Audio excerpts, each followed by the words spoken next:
네, 우리 오늘은 영과 진리로 드리는 예배라는 제목으로 역대하 34장 18절에서 21절 말씀을 같이 살펴보도록 하겠습니다. 우리가 오늘 살펴본 성경 말씀에는요, 왕이 등장을 합니다.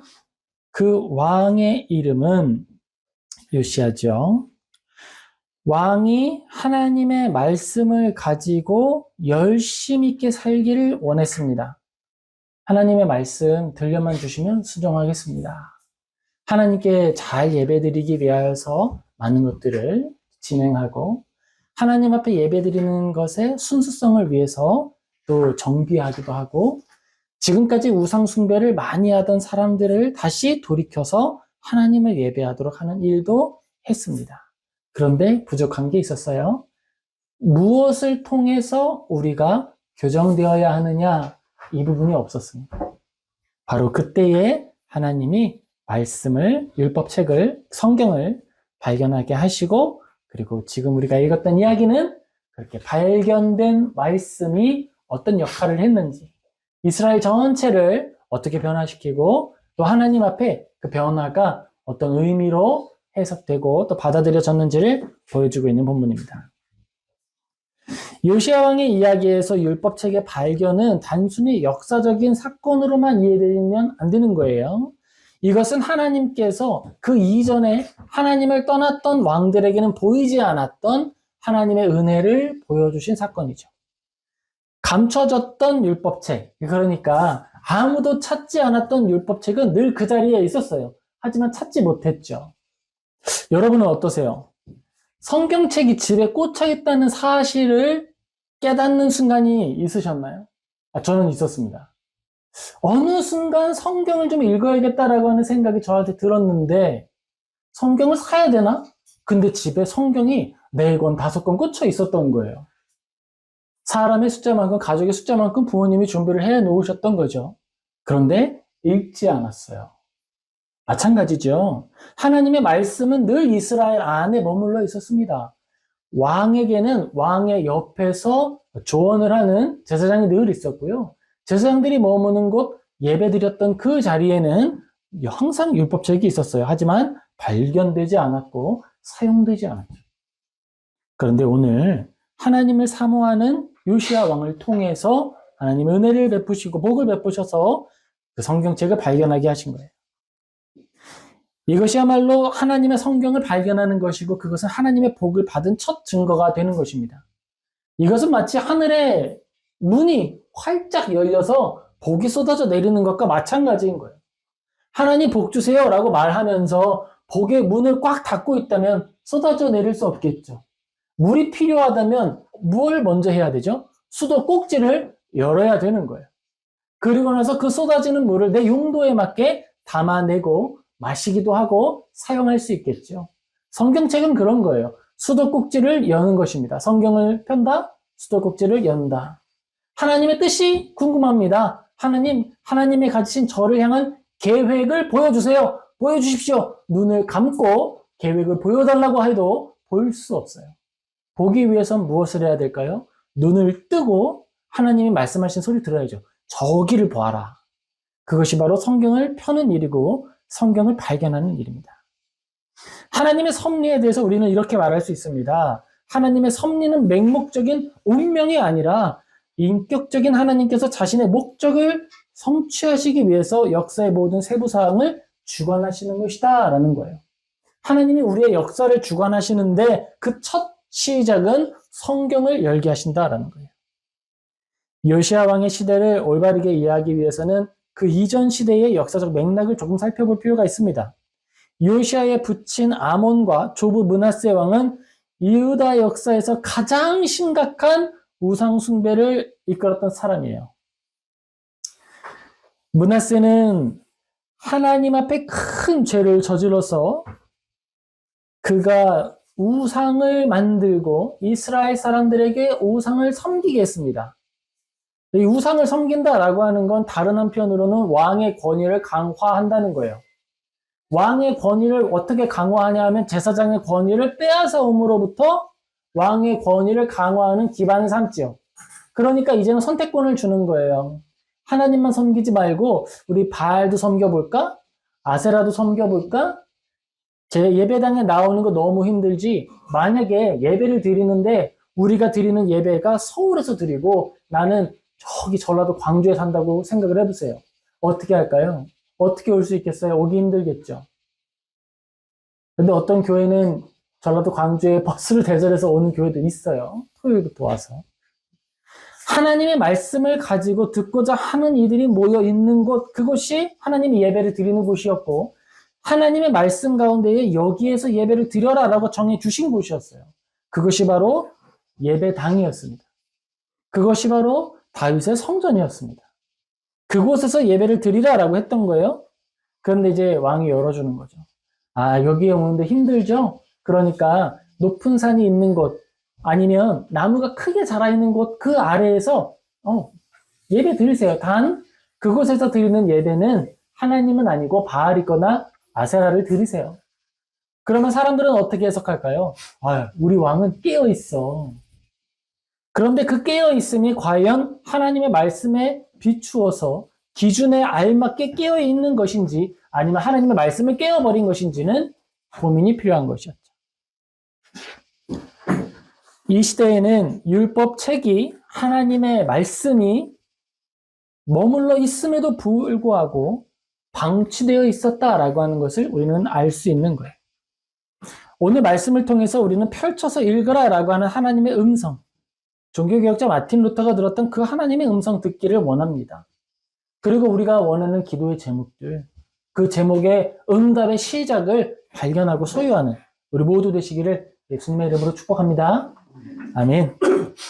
율법책의 발견은 유다 백성이 오랫동안 하나님의 말씀으로부터 멀어져 있었다라고 하는 사실을 역설적으로 증언하는 거예요. 왕으로 치면 무려 3대가 넘는 시간 동안에 하나님의 말씀을 찾지 않았습니다. 그러니까 우리 증조 할아버지, 그리고 할아버지, 아버지, 나에 이르기까지 성경책이 늘 같은 자리에 꽂혀 있었는데 아무도 읽지 않았던 거예요.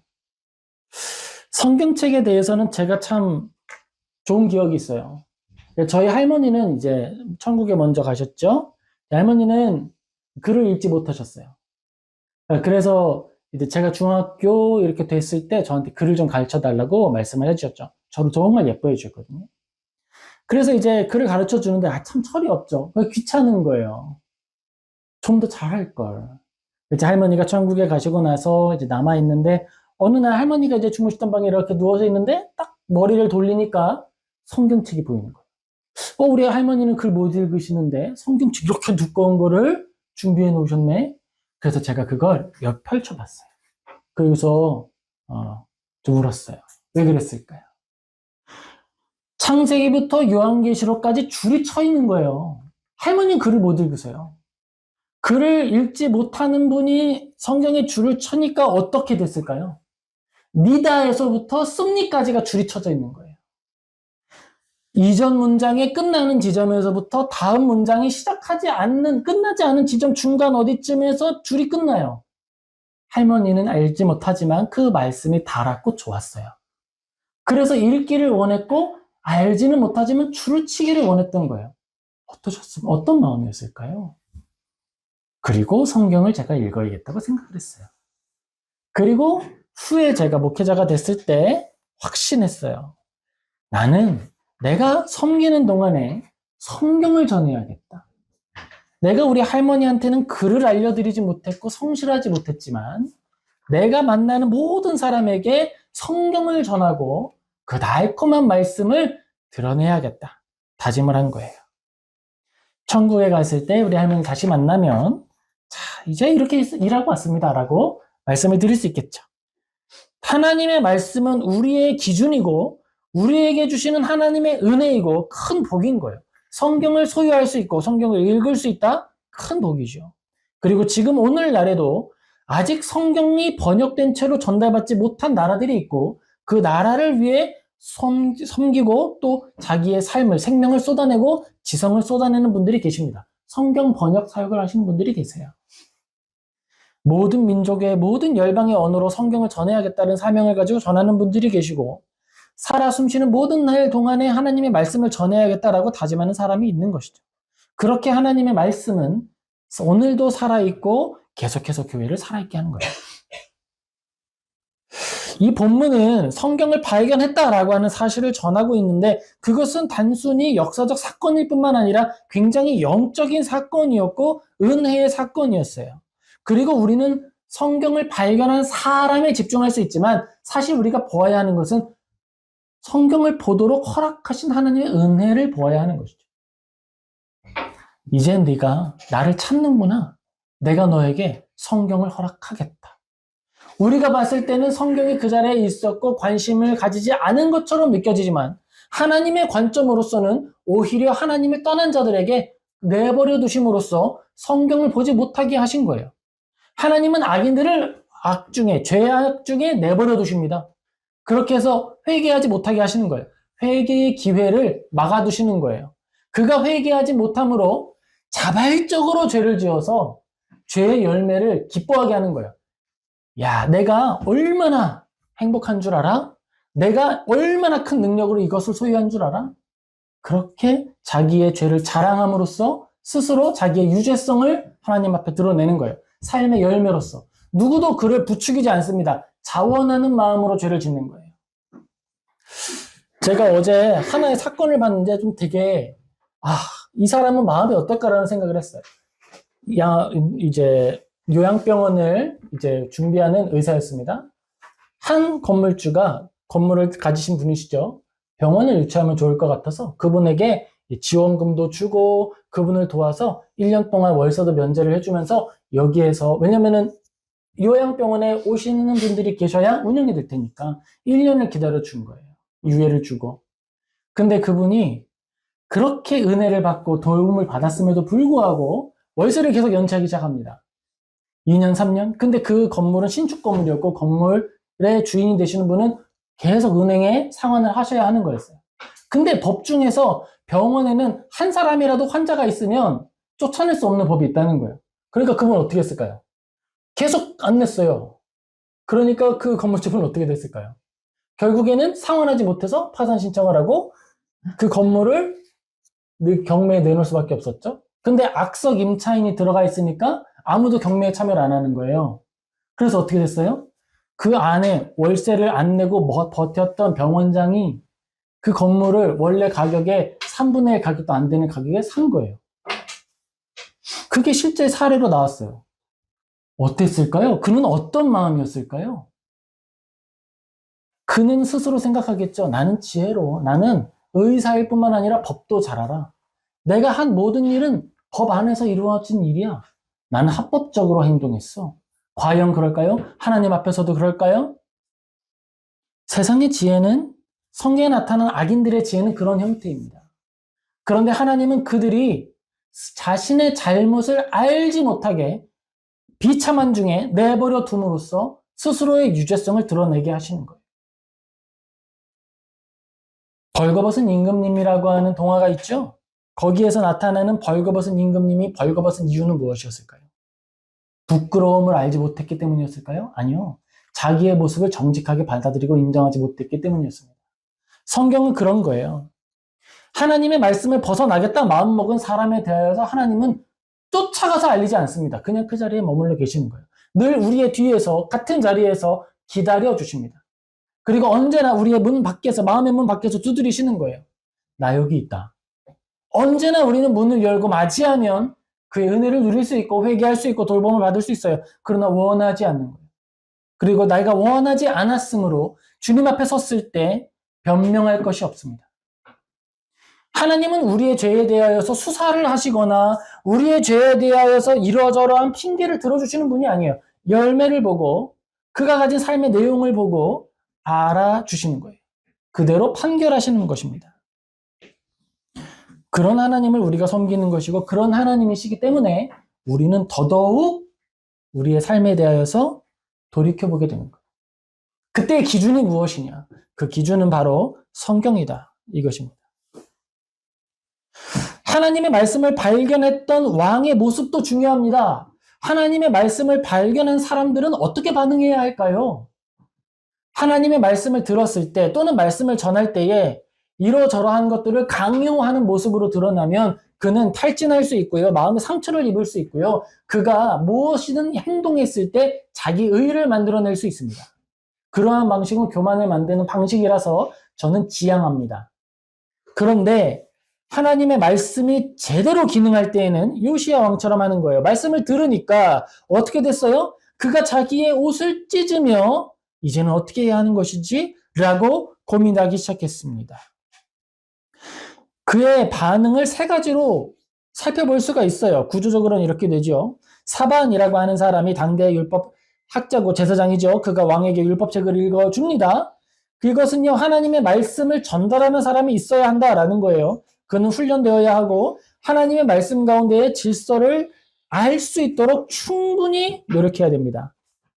그래서 우리가 선교사로 나아가거나 하나님의 말씀을 섬기는 자가 될 때에는 고시를 보거나 시험을 보거나 훈련을 받는 시간을 가져야 하는 거예요.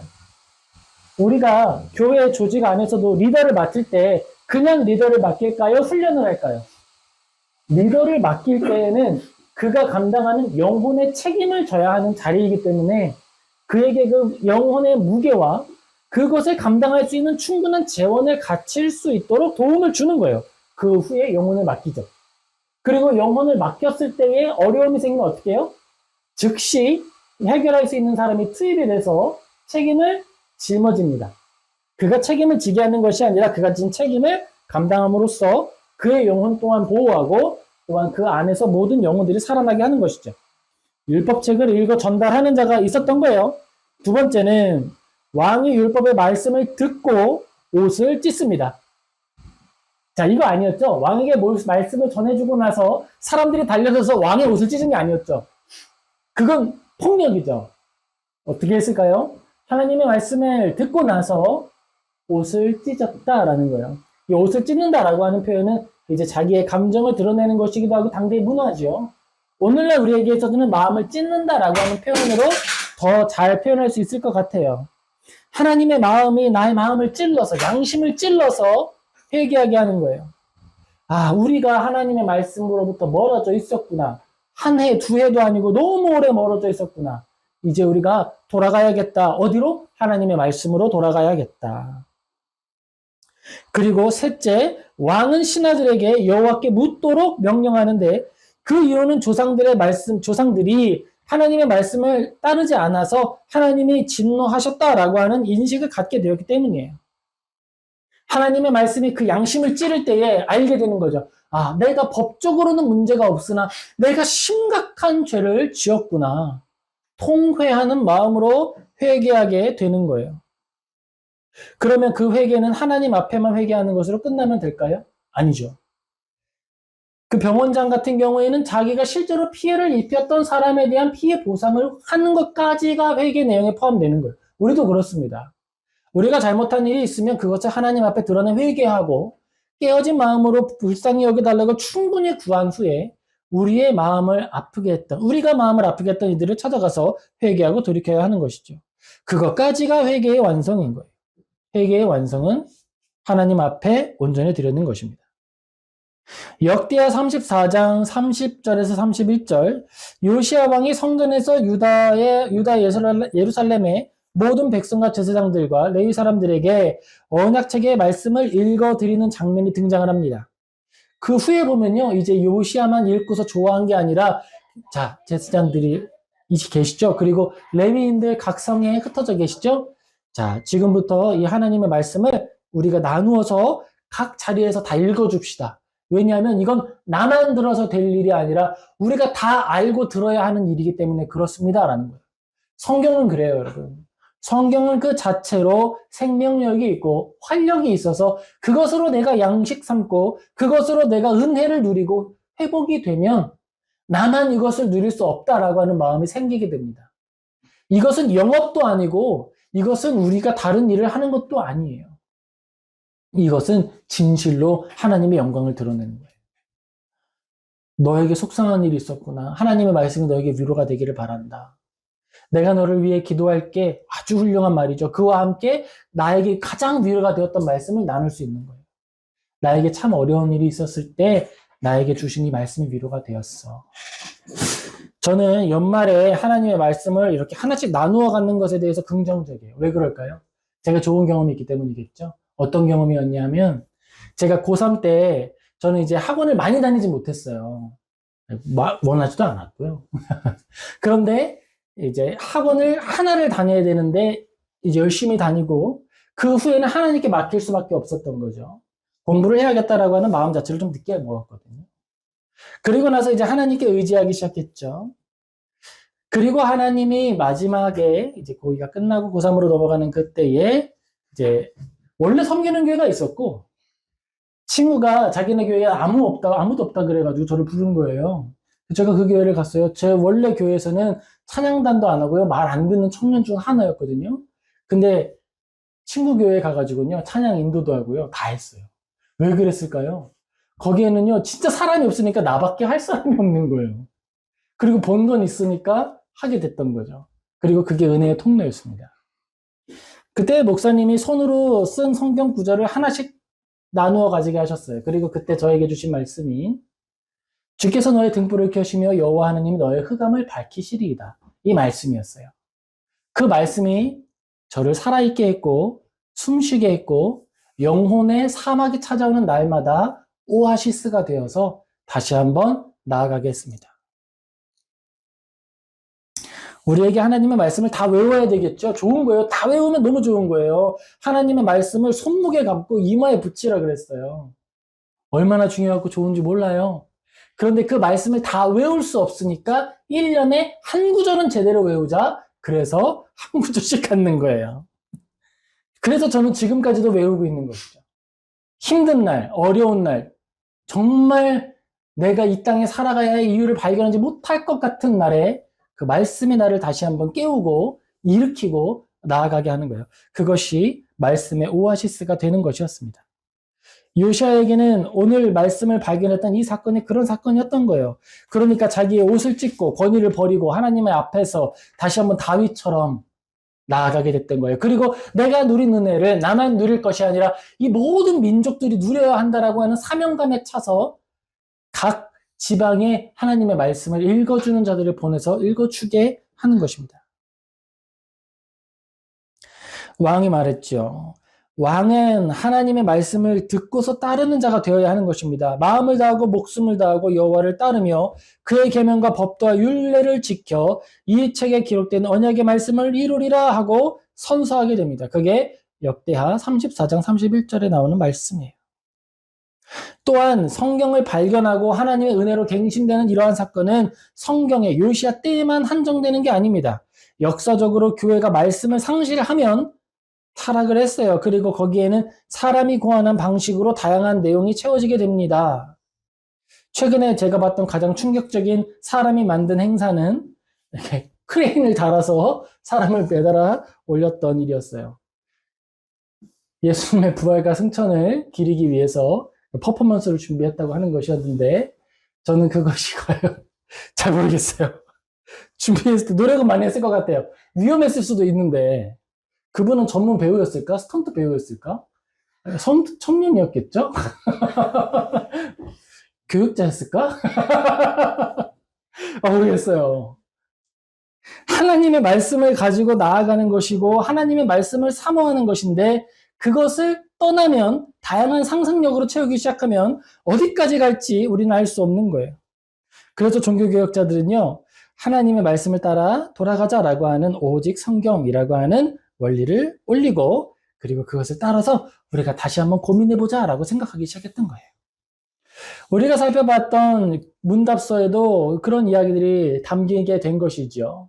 어떻게 하나님을 예배할 것인가, 어떻게 하나님을 높일 것인가, 하나님의 영광을 추구한다라고 하는 그것이 문장에만 존재하는 것이 아니라 나의 삶에 적용되기 위해서 우리는 어떻게 해야 할까? 그것들을 고민하기 시작했던 거예요. 그리고 그러한 고민들이 우리의 삶을 변화시킵니다. 신앙의 원리 안에서 사람의 말은 권위를 갖지 않습니다. 여러분, 제가 질문 하나 드려볼게요. 우리가 신앙 고백서를 한번 봤는데 그럼 그 신앙 고백서하고 성경하고 두 개 중에 어떤 게 더 권위가 높을까요? 제가 정리해 드릴게요. 신앙 고백서는 그 자체로 권위가 없습니다. 자, 그럼 다시 한번 말씀드릴게요. 목회자의 말하고 성경하고 어떤 게 더 권위가 있을까요? 목회자의 말은 권위가 없습니다. 그러면 우리가 왜 들어야 되죠? 자, 교리문답도 마찬가지. 그 교리문답이 성경과 일치하는 만큼의 권위를 받는 거예요. 그런 거예요. 종이가 있습니다. 여러분이 종이 찢기 쉽죠? 그런데 이 종이가 벽에 붙어 있다면 어떻게 될까요? 벽에 단단히 붙어 있는 만큼 단단하고 벽에 단단히 붙어 있는 만큼 흔들리지 않겠죠. 마찬가지예요. 신앙고백서도 그렇고요. 목회자의 말도 그렇습니다. 목회자의 말과 신앙고백서가 성경에 단단히 밀착되어 있는 만큼 권위를 갖고 성경에 단단히 밀착되어 있는 만큼만 힘을 갖는 거예요. 성경이 권위의 출처이고 권위의 근거입니다. 그래서 우리가 하나님의 말씀을 듣고 읽을 때 과연 그러한가 살펴보고 과연 그러하다면 하나님의 말씀으로 받고 그것을 실천하기를 다짐해야 하는 거예요. 그것이 우리가 성경 고백서를 확인하는 방식이고 설교를 듣는 방식이고 이 땅 가운데 수많은 설교가 있잖아요. 그렇죠? 인터넷에 들어가고 유튜브에 가고 TV를 틀면 한국은 CBS가 있으니까 수많은 설교가 들려옵니다. 성도의 숫자가 권위가 아니에요. 건물의 크기가 권위가 아닙니다. 그가 운영하는 자본의 크기가 권위가 아닙니다. 하나님의 말씀이 권위이고 하나님의 말씀에 기되어 있는 만큼의 힘을 갖는 거예요. 그래서 종교개혁자들은 교부라고 하죠. 교황주의자들이라고 불러요. 교황을 성경보다 더 위에 권위가 있는 사람으로 인정하는 사람들이에요. 그들은 교황의 말이 성경보다 더 권위가 있다고 말합니다. 왜냐하면 성경은 사도들의 말을 기록한 책이잖아요.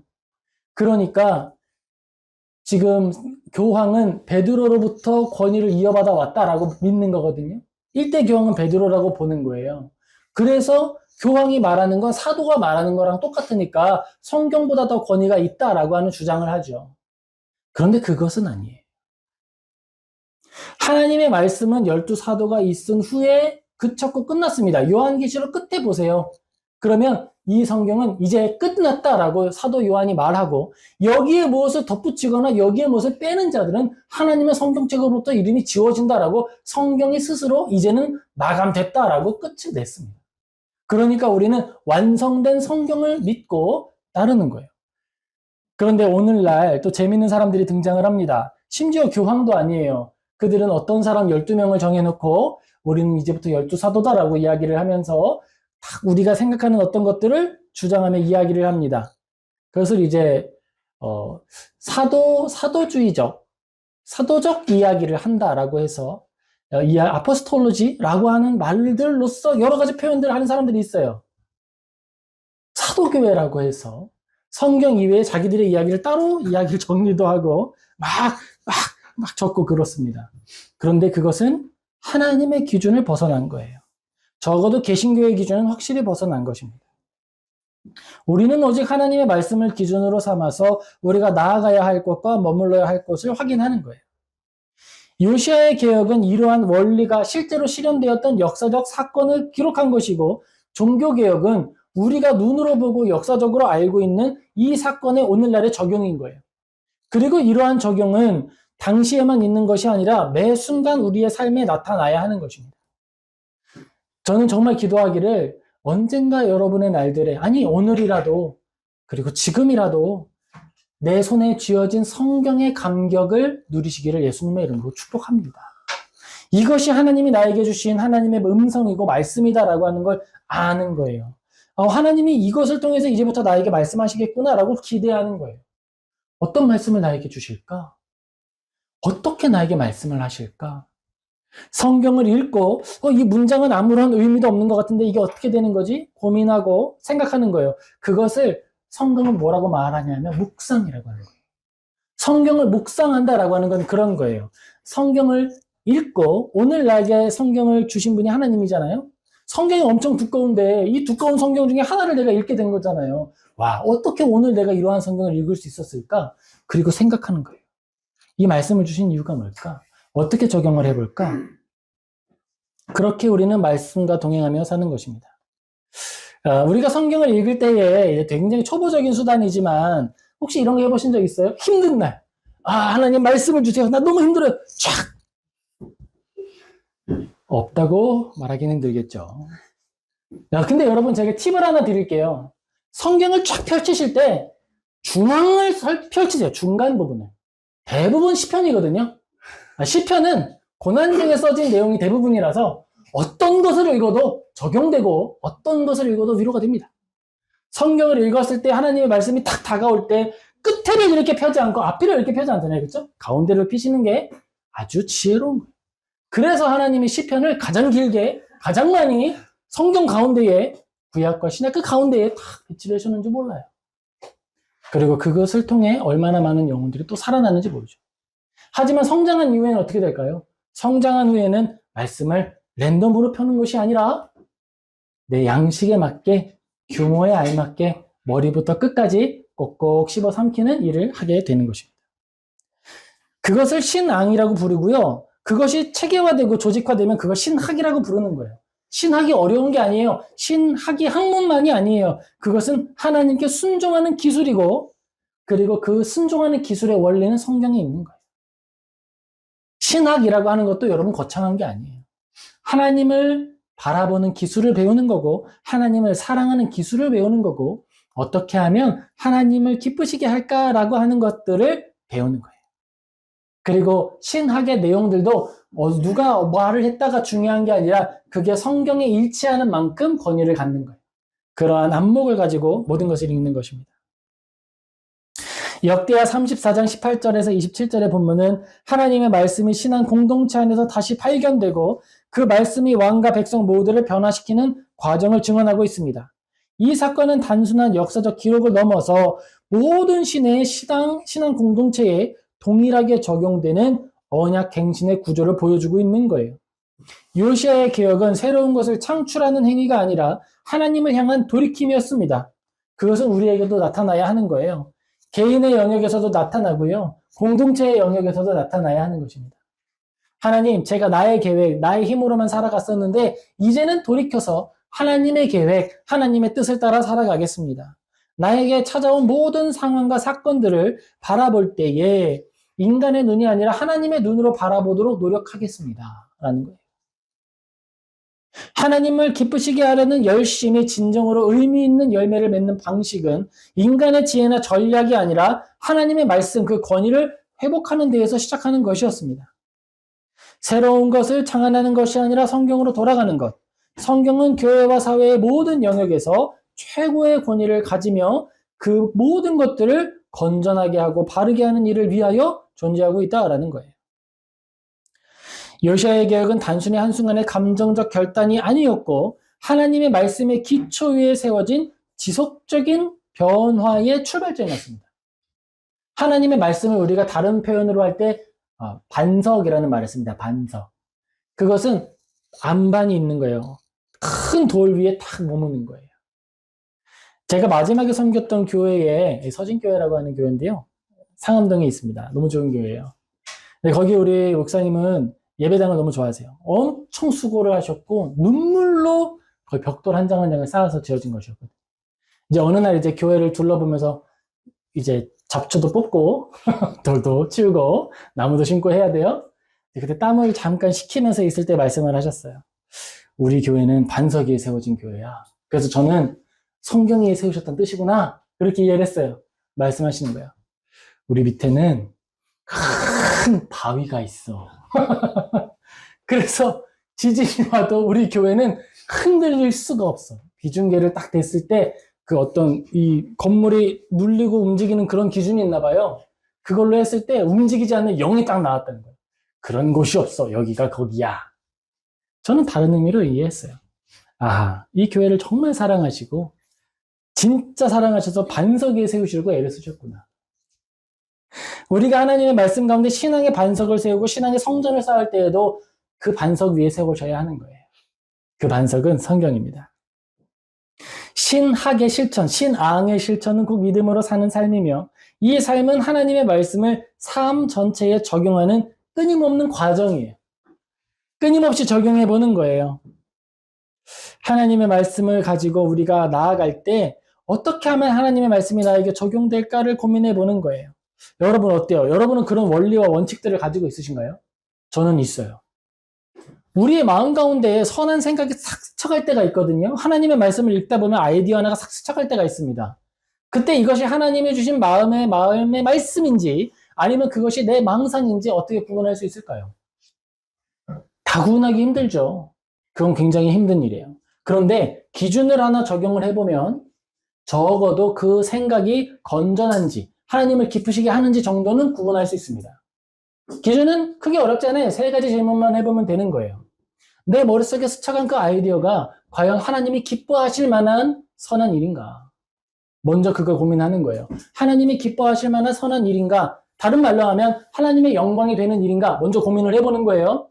그러면 하나님의 영광이 되는 일이다. 선한 일이다. 되죠? 그러면은 1차는 통과한 거예요. 그럼 두 번째 질문에 싹 들어가야 됩니다. 그 하나님의 영광이 되는 일들이 아이디어가 다양하게 떠오를 수 있잖아요. 예를 들자면 진로를 결정하는 경우에는 하나를 결정하는 것이 우리에게 큰 선택지의 제한을 가져오니까 고민이 되잖아요. 그때는 고민해 보는 거예요.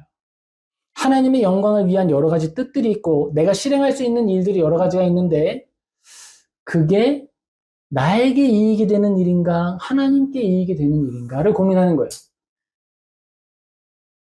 다른 말로 하면 어떤 게 더 힘든가를 고민하는 거예요. 그래서 쉬운 걸 택하는 게 아니라 힘든 걸 택하는 거예요. 왜일까요? 힘든 걸 택해야 하나님을 의지하거든요. 쉬운 걸 택하면요, 그거 내가 했다고 교만의 재료가 돼요.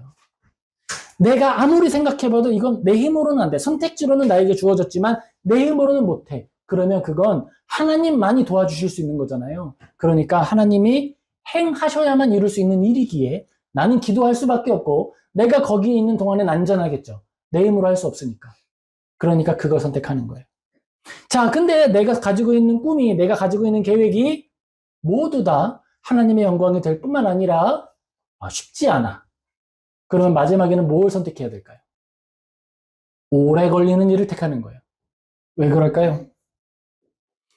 평생 주님 뵙는 그날까지 우리는 보석을 깎고 진주를 만드는 이들이에요. 진주가 커지기 위해서 뭘 해야 되죠? 오래 품어야 됩니다. 하나님께 드릴 나의 보물, 나의 보석을 만들기 위해선 오래 품어야 되는 거예요. 그리고 그 오래 품어내는 동안에 하나님을 의지할 수밖에 없다면 나는 안전하겠죠. 그 모든 생애 가운데 하나님을 의지할 수밖에 없기 때문에 나는 안전하겠죠. 그렇게 기준을 가지고 생각하면서 하나님의 말씀을 구분해 보는 거예요. 그렇게 나는 점점 더 하나님께로 기울어지고 하나님의 뜻이 나에게 이루어지기를 바라며 살아가게 됩니다. 그리스도인이 믿음으로 삶의 여정을 나아갈 때 흔들리는 땅과 땅의 위아래를 구별할 수 없는 상황들이 막 닥쳐옵니다. 풍랑, 폭풍 막 닥쳐와요. 내가 지금 제대로 서 있는 건지 뒤집어 서 있는 건지 모를 때도 옵니다. 그때 우리가 하나님을 의지할 수 있는 것은 이러한 작은 훈련들이 이루어낸 성과가 되는 거예요. 처음부터 위대한 일을 할 수는 없어요. 작은 선택 하나하나, 작은 구분 하나하나부터 가는 것입니다. 제가 오늘 드렸던 이 세 가지 선택의 기준들은 제가 가지고 있는 작은 기준인 것이고요. 여러분은 그 안에서 다시 한번 기준을 더 세밀화할 수 있겠죠. 그리고 그러한 훈련들이 결정적인 순간, 그 위기의 순간에 나를 하나님의 편으로 이끌어주고 하나님의 편에 엎드려 기도하는 루틴이 되어줄 거예요. 그리스도인이 믿음으로 삶의 여정을 나아갈 때 하나님께서 우리를 지키신다라고 하는 걸 믿으시면 됩니다. 그리고 그 믿는 믿음의 실천은 훈련을 통해 만들어지는 거예요. 그 훈련은 하나님의 말씀을 통해 우리가 이루어가는 것입니다. 하나님의 말씀을 통한 교회의 갱신은 반복되는 하나님의 은혜입니다. 반복이라는 걸 기억하세요. 반복이다라는 거예요. 성경을 읽는 것도 은혜 받았으니까 오늘이 아니라 은혜가 안 받아지는 그날에도 실행해야 되는 거예요. 제가 하나님을 믿었을 때에 믿음이 커져가는 가정 가운데에서 가장 크게 느꼈던 어려움이 있었어요. 그건 뭐냐면요. 저는 날마다 하나님의 살아계심을 피부로 느꼈거든요. 정말 잠에서 깨기 전에 눈을 아직 뜨지 않은 그 시점부터 하나님의 임재와 하나님의 동행하심을 느끼며 숨쉬며 살아있다가 일어나서 즐겁게 하나님과 동행하다가 다시 잠자리에 들었는데 어느 날 눈을 떴는데 그 모든 것들이 환상과 같이 물안개와 같이 일순간에 그쳐버린 걸 느낄 수 있었어요. 아무것도 없어요. 아무것도 느껴지지 않아요. 건조한 거예요. 이게 뭐지? 어떻게 된 거지? 하루 이틀 사흘 날 어떻게 된 거지? 알 수 없었습니다. 근데 그 시간이 제법 길게 지나간 이후에 제가 성경을 읽고 다시 하나님의 은혜를 구하고 선언했습니다. 하나님이 느껴지고 하나님이 만져지고 하나님과 동행하는 걸 호흡하는 것처럼 알 때뿐만 아니라 저는 이제는 하나님이 보이지 않고 느껴지지 않고 만져지지 않고 내가 깨달아지지 않아도 하나님을 찬양하고 예배할 것입니다 라고 선언한 순간 회복됐어요. 그리고 지금은 그 똑같은 가사가 만들어지더라고요. 웨이메이커라고 하는 그 노래의 가사를 보고 저는 깜짝 놀랐습니다. 한 2, 3년 계속 그것만 들었던 것 같아요. 보이지 않아도 만질 수 없어도 하나님은 살아계시고 하나님 우리를 운행하신다. 근데 그것을 우리의 삶 속에 실행하시고 또한 그 고백을 듣기를 원하시는 거예요. 나에게 하나님의 삶이 하나님의 은혜의 증거가 소름 돋게 이루어지는 순간뿐 아니라 아무것도 이루어지지 않고 아무것도 들리지 않는 것처럼 느껴지는 그때라도 나는 주님을 사랑하고 나는 주님을 기뻐합니다 라고 고백하는 것, 그 자리에까지 나아가는 것, 그것이 우리가 걷는 믿음의 여정이 되는 것입니다. 우리가 걷는 이 신앙의 여정은, 성경을 읽는 이 여정은 내 감정을 채우기 위해서 읽는 것이 아니에요. 성경을 읽는 것은 내가 하나님 앞에 어떤 존재가 될 것인지를 결단하기 위해서 읽는 것입니다. 그리고 그러한 결단은 우리가 좌로나 우로나 치우치지 않게 할 뿐만 아니라 낙심 중에도, 그리고 영광 중에도, 영광 중에 있을 때에는 교만하지 않도록 하고 낙심한 중에 있을 때에는 아주 엎드려져서 믿음을 저버리지 않도록 하는 아주 안전한 반석이 되어주는 것입니다. 그리스도인의 위로는 시대와 환경이 흔들리지 않는 반석 위에서 하나님의 영광을 드러내게 하는 데 목적이 있습니다. 성경도 그렇습니다. 성경은 우리가 하나님의 영광을 늘 구하고 추구할 수 있게 하는 데에 그 목적이 있습니다. 하나님이 성경을 기록하셨다라고 하는 것은 그것 자체로 행위의 명령이 담겨 있는 거예요. 부모님이 밥을 차려주시는 건 말하지 않아도 어떤 명령이 담겨 있는 거죠? 맛있게 먹으라라고 하는 명령이 담겨 있는 거예요. 하나님의 성경도 그렇습니다. 하나님께서 자신의 아들을 통해 기록하게 하시고 나타내신 그 기록들, 그 모든 기록하심의 역사로부터 하나님의 명령은 행위로서 들어가 있는 거예요. 들어 읽으라 라는 것입니다. 이제 우리는 그 명령에 순종할 때가 되었습니다. 기뻐하며 하나님의 말씀을 읽고 또 하나님께 순종하는 모든 성도님 되시길 예수님의 이름으로 축복합니다. 아멘. 우리가 세 가지 기억해야 할 것을 정리하겠습니다. 먼저 우리가 기억해야 할 것은요, 하나님께서 우리에게 주신 율법책, 이 성경은 우리가 읽어야 할 명령이다라고 하는 것을 확인합니다. 이것이 바로 말씀의 기준이고 신앙의 기준이고 공동체의 기준이다라고 하는 것을 확인하는 우리 모두 되기를 예수님의 이름으로 축복합니다. 둘째로 우리가 기억해야 할 것이 있습니다. 그것은요, 하나님께 드릴 예배와 하나님을 기쁘시게 하는 모든 삶의 실천들이 성경을 토대로 나타나게 되기를 예수님의 이름으로 축복합니다. 하나님을 예배하는 사람은 영과 진리로 예배할 것이고 진정한 예배는 삶의 예배입니다. 그러니까 우리의 삶 속에 하나님의 말씀, 그 진리의 말씀이 스며들 수 있도록 자리를 내어주고 우리를 하나님 앞에 내어놓는 모든 성도님 되시길 축복합니다. 마지막으로 기억해야 할 것이 있습니다. 그것은요, 성경이 순례의 나침반이다라고 하는 거예요. 우리는 본향을 향해 나아가고 걸어가고 있습니다. 본향을 향해 걷는 그 여정 중에서 성경은 나침반이 되는 거예요. 내가 어디에 서 있는지 드러내주고 어디로 나아가야 하는지 알려줍니다. 우리는 그러한 성경책. 제가 이미 간증을 했죠? 천국에 계신 우리 할머니, 성경을 알지 못했음에도 사모하여 읽었던 그 모습을 기억하면서, 우리 읽을 수 있잖아요. 읽으니까 그 안에 있는 은혜를 누릴 수 있잖아요.